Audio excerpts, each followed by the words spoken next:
Hello guys, welcome to deep study. तो आज के इस लेक्चर में अंतर्राष्ट्रीय योग दिवस के अवसर पर हम बात करेंगे योग की। आज का जो हमारा लेक्चर वो काफ़ी इम्पोर्टेंट और काफ़ी इंटरेस्टिंग रहने वाला है, क्योंकि आज हम योग के इस लेक्चर में 4 पॉइंट डिस्कशन करेंगे। सबसे पहला पॉइंट क्या होगा हमारा, हिस्ट्री ऑफ योग। इससे नेक्स्ट पॉइंट होगा हमारा फाउंड्रीज के स्थापना किसने की योग की। इससे अगला पॉइंट होगा हमारा योगा फॉर स्टूडेंट्स। और हमारा जो लास्ट और फोर्थ पॉइंट होगा वो होगा बेनिफिट ऑफ योगा। योगा के क्या क्या फायदे मिलते हैं। तो इस लेक्चर में हम इन चारों पॉइंट की डिस्कशन करेंगे। तो चलिए लेक्चर को स्टार्ट करने से पहले, अगर आप हमारे लेक्चर की किसी भी लेक्चर की या इस लेक्चर की पीडीएफ चाहते हैं तो हमारे टेलीग्राम चैनल को ज्वाइन कर लीजिए, जिसका लिंक आपको डिस्क्रिप्शन में मिलेगा।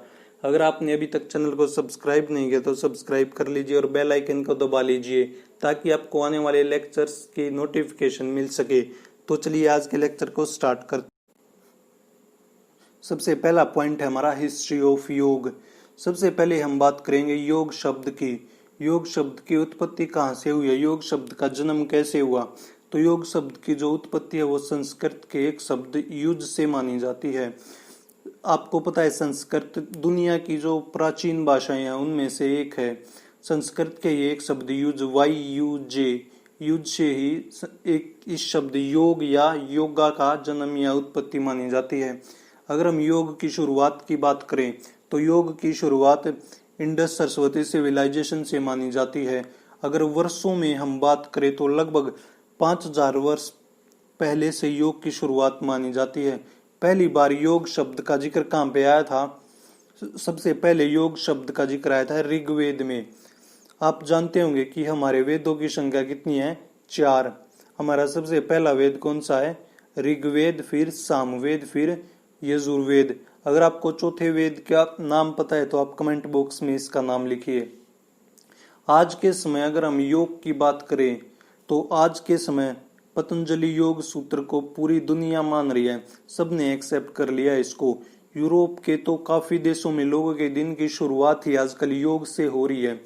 हम देख रहे हैं कि धीरे धीरे भारत के मॉडल्स को पूरी दुनिया में एक्सेप्ट किया जा रहा है। आपको पता है कि योग का जन्मदाता कौन है, भारत से योग की उत्पत्ति हुई है और इसको पूरी दुनिया ने माना है।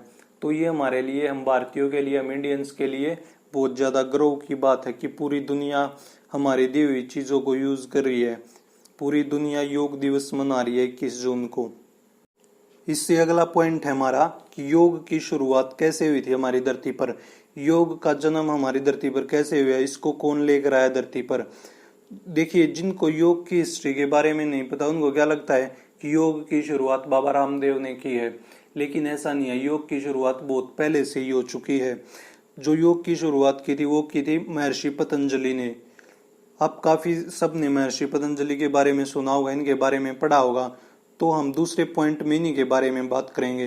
तो जो महर्षि पतंजलि थे उनके बारे में काफी कुछ नहीं पता हमें। क्योंकि इनकी कोई बायोग्राफी एग्जिस्ट नहीं करती। इन्होंने अपने बारे में कुछ ज्यादा लिखा नहीं है, कुछ ज्यादा इन्होंने अपने बारे में कुछ नहीं लिखा है।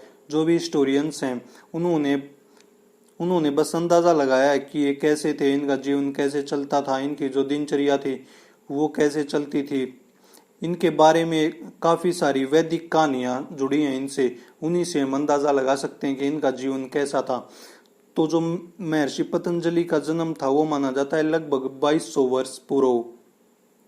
इसमें देखिए, जो भी इतिहासकार थे उन सब का मत क्या है, अलग अलग है, सबका अलग अलग मानना है। ये आपको कहीं पे भी एग्जैक्ट नहीं मिलेगा कि महर्षि पतंजलि का जन्म कब हुआ था, लेकिन लोगों ने बस अंदाजा लगाया। जो हिस्टोरियंस थे उन्होंने अंदाजा लगाया है कि पतंजलि अपना जीवन कैसे यापन करते थे। इनको आदिशेष का अवतार माना जाता था। जो भी महर्षि पतंजलि थे इनको आदिशेष का अवतार मानते थे सभी। आदिशेष कौन थे भैया, आदिशेष थे शेषनाग, जिसपे विष्णु भगवान बैठते थे। जो विष्णु भगवान की सवारी थी, विष्णु भगवान उस पे प्रस्थान करते थे। तो इनसे जुड़ी एक बहुत ही रोचक कथा है, मैं आपको बताता हूँ। एक टाइम पे क्या होता है कि भगवान शिव नृत्य करने लग जाते हैं, डांस करने लग जाते हैं। तो उनके डांस को भगवान विष्णु बैठे बैठे देख रहे थे। भगवान विष्णु बैठते थे शेषनाग पे, तो वो देख रहे थे। वो उनके डांस को देख के इतना खो जाते हैं कि क्या होता है, उनका शरीर अपने आप ही बढ़ने लग जाता है और वो बहुत ज्यादा बढ़ने लग जाता है। उनका शरीर बढ़ने के बाद वे शेषनाग पे बैठे थे तो शेषनाग को प्रॉब्लम होने लगी क्योंकि उनका वजन भी बढ़ने लगा।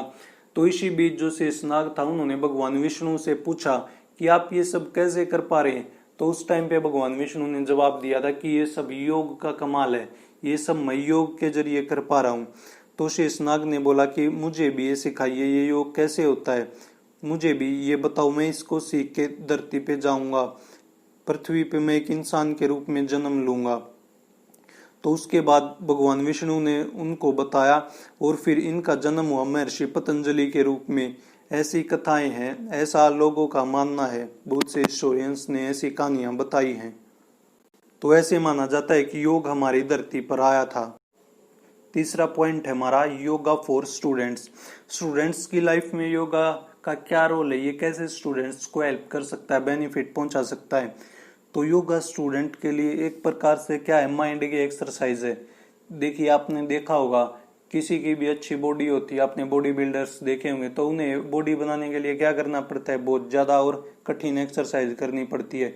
तो अगर आपको अपने माइंड को भी ऐसा ही बनाना, स्ट्रॉन्ग बनाना है, आपको अपनी याददाश्त शार्प करनी है, तो आपको क्या करना होगा, योग। योग स्टूडेंट के लिए एक अमृत की तरह है। अगर आप योग करोगे तो आप कुछ भी कर सकते हो दुनिया में। सबसे पहले हम बात करते हैं इंसानी दिमाग की। इंसानी दिमाग कैसे काम कर सकता है। देखिए सुबह से लेकर शाम तक और शाम से लेकर सुबह तक हमारा दिमाग यहाँ वहाँ हर जगह भटकता रहता है, ये कभी भी शांत नहीं होता। कुछ ना कुछ सोच इसमें, थॉट इसमें आते रहते हैं और इसको ना ही आप रोक सकते, ना इसको हम रोक सकते हैं। ये प्रोसेस निरंतर चलती रहती है। देखिए आप मान लीजिए हम कोई भी काम कर रहे हैं, कोई भी स्टूडेंट है वो बैठ के पढ़ रहा है, उसके सामने एक बुक रखी है, लेकिन क्या होता है, पढ़ते पढ़ते किसी मूवी का सीन या कोई काम या कोई ऐसा व्यक्ति याद आ जाए जिससे हम उसके बारे में सोचने लग जाते हैं। तो ऐसी चीजें केवल आपके और मेरे साथ नहीं होती, ये चीजें दुनिया में सभी के साथ होती हैं। और जब से दुनिया में स्मार्टफोन और इंटरनेट आए हैं, इनका चलन हुआ है, तो ये समस्या काफी ज्यादा बढ़ गई है, जिस कारण से पढ़ाई में ध्यान लगाना और ज्यादा मुश्किल हो गया। तो एक स्टूडेंट के लिए सबसे बड़ी चीज क्या है आज के समय में, ध्यान केंद्रित करना। अगर आपने ध्यान केंद्रित कर लिया अपना, तो आप काफी मुश्किल कामों को भी आसानी से कर सकते हो। अगर आप एक स्टूडेंट होकर ध्यान नहीं लगा पा रहे हैं एक जगह पे, मान लीजिए आप 1 घंटा बैठे हैं और आप 1 घंटे में 4 बार 5 बार ब्रेक लेते हैं, ध्यान नहीं लगा पा रहे हैं, तो आप दिन में चाहे कितने घंटे, कितने दिन आप लगातार कोशिश कर लीजिए, आप वो नहीं कर सकते, आप वो नहीं पा सकते जो आप पाना चाहते हैं। तो ये रोल होता है योगा का स्टूडेंट्स की लाइफ में। इससे अगला पॉइंट है हमारा बेनिफिट ऑफ योगा। योगा के फायदे क्या क्या होते हैं। योगा के अगर आपको फायदे देखने हैं तो आप योगा को डेली 15 मिनट तक कीजिए, केवल 30 दिनों के लिए।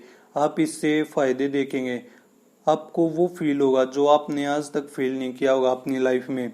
आपका फोकस और आपकी अटेंशन इससे डेफिनेटली इंक्रीज होगी, डेफिनेटली बढ़ेगी।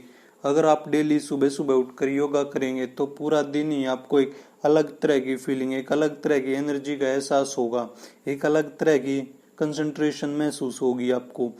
केवल भारत ही नहीं, दुनिया की काफी सारी जगहों पर रिसर्च में पाया गया है कि योग से दिमाग के बहुत सारे पॉजिटिव फायदे होते हैं।